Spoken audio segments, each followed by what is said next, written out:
Olá, sejam bem-vindos à disciplina Epilepsia, Aspectos Psicossociais e a Interação com a Sociedade. Meu nome é Lili Min, sou professor de Neurologia da Unicamp. Hoje nós vamos falar de um tema bastante desafiador para você, professor, professora, que lidam no dia a dia na sala de aula, que são os ditos transtornos cognitivos. Vamos fazer um pequeno resgate da aula que nós já tivemos da disciplina de neuroanatomia e de neurociências sobre a questão de aprendizagem, de memória, da linguagem e agora como a epilepsia pode ter um impacto nessas diferentes esferas da cognição. De fato, é um grande desafio mesmo até para os profissionais que trabalham nessa área, porque é um aspecto muito multifatorial. Se formos olhar a questão dos transtornos cognitivos, o que poderia estar causando esses transtornos, nós teremos várias possibilidades para tentar explicar esse fenômeno, que pode ir desde a questão da lesão estrutural, que alguns tipos de pacientes com epilepsia podem apresentar, a questão da disfunção do tecido cerebral consequente às crises epiléticas não controladas e, às vezes, em algumas situações subclínicas.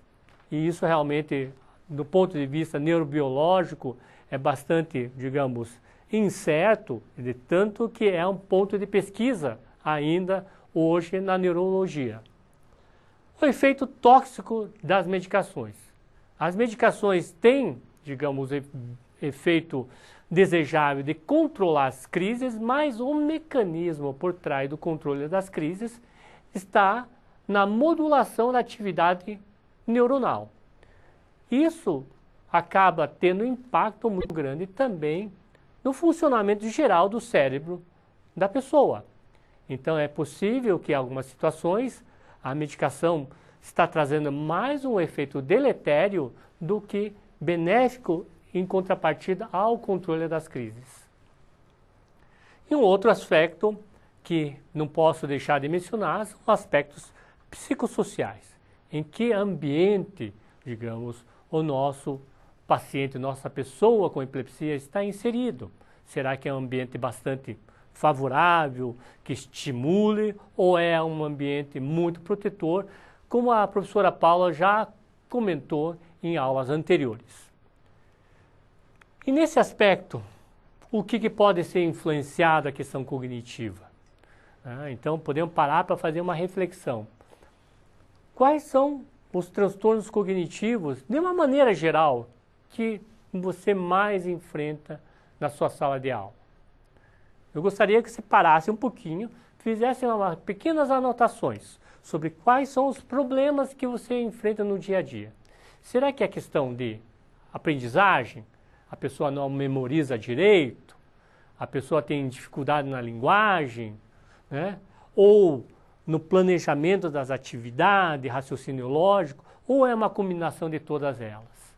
De fato, eu vou acreditar que deve ser uma combinação de todas elas, né? Porque para a questão da aprendizagem, a pessoa precisa ter uma boa memória. Não só a memória isolada vai ser um problema, mas que isso efetivamente vai impactar nessas outras esferas cognitivas do paciente. Então, realmente, vocês veem um desafio que se tem. Mas aqui, novamente, como a professora Paula já falou, não é o objetivo dessa disciplina fazer com que vocês façam um diagnóstico, mas, sobretudo, vocês terem noção de que isso pode estar acontecendo, mas tentar, agora o desafio a você, professor, professora, de achar alguma solução para tentar superar essas dificuldades que o aluno apresenta. Esse é um desafio que nós colocamos a você.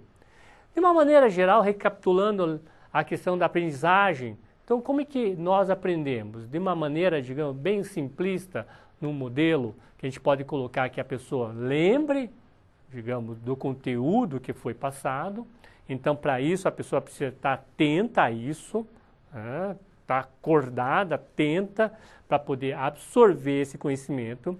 E esse conhecimento, então, precisa ser retido na memória, né, para que você possa, digamos, ter maior agilidade em retirar ou retomar essa informação, essa memória, digamos, para outra ocasião, você precisa exercitar, fazer exercício.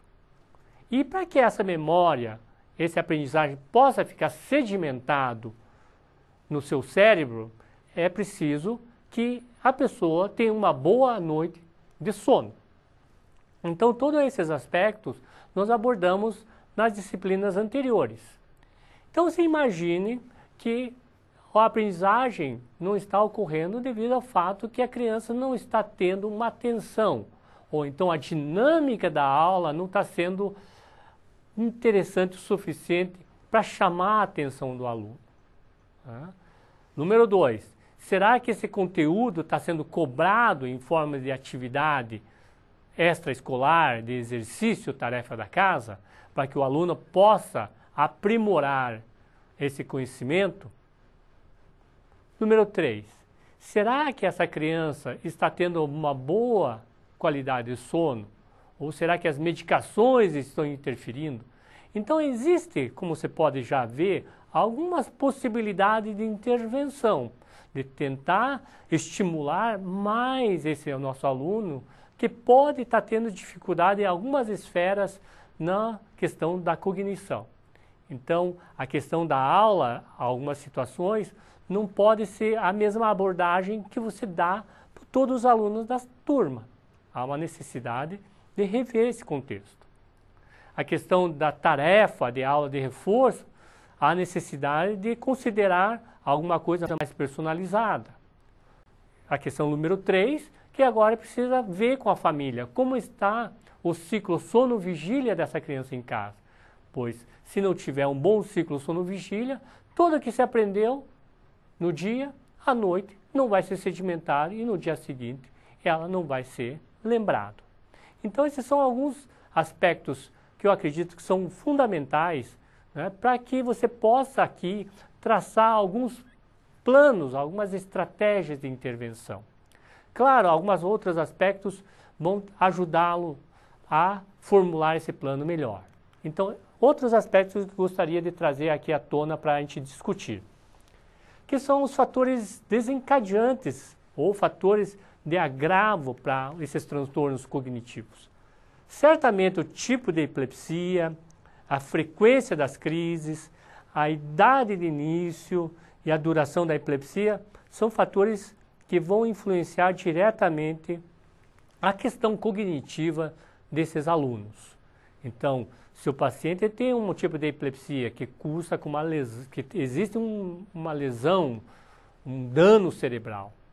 Então, esse dano cerebral, além de causar epilepsia, ela vai causar a dificuldade em alguma esfera cognitiva.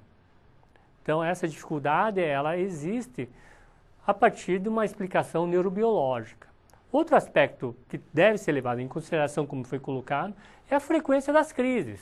Se a pessoa, a criança ou adolescente tiver crises frequentes e tiver crise durante a sala de aula, como aquela criança que está tendo a crise de ausências, dezenas, centenas dela, ela não vai estar atenta para captar essas informações da sala de aula. Então, a frequência de crise certamente ela influencia diretamente na performance cognitiva desse paciente. Aí está, nós médicos, a equipe de saúde, sempre insistimos no controle total das crises. Esse é um aspecto muito, muito importante. E aqui, outros aspectos que podem desencadear são as drogas anticonvulsivantes, como eu já havia explicado. Então, muitas dessas medicações, elas podem ter alguns efeitos bastante, digamos, diferentes, mesmo sendo a mesma medicação. E algumas crianças podem fazer com que tenha uma sedação, ficar sonolenta, e algumas podem levar a uma agitação. Aqui cabe ao professor que tem um convívio diário com esse aluno de observar esses comportamentos que podem estar aparecendo na sala de aula. Será que ele não está dormindo demais? Será que ele não está agitado demais? E levar essa informação aos pais e, por fim, que vai levar essas informações ao médico, né, que realmente pode ser, de fato, a medicação que está causando todos os transtornos cognitivos. Esse é um ponto muito importante. Muitas vezes a gente acha que o transtorno cognitivo é causado por outros fatores e muitas vezes a explicação simplista, que as pessoas gostam de buscar o refúgio, não, é da epilepsia. Esse é a última explicação que alguém poderia se dar. Deve tentar buscar explicações outras e deixar essa explicação, talvez, como fator de exclusão.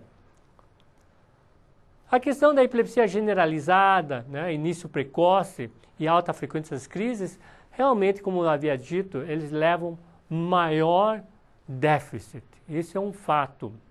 Então, há aqui uma necessidade do professor também, um ponto que eu gostaria de salientar, que não desistir do aluno. Às vezes a gente entende que a dinâmica da sala de aula é bastante complexa, existe uma necessidade de se ater, cumprir prazos. Esse é um aluno que, para poder desenvolver plenamente, ela requer um cuidado diferenciado. Aqui que está, digamos, a necessidade do ambiente escolar propiciar esse tipo de facilidade a esses alunos que têm uma necessidade extra de atenção.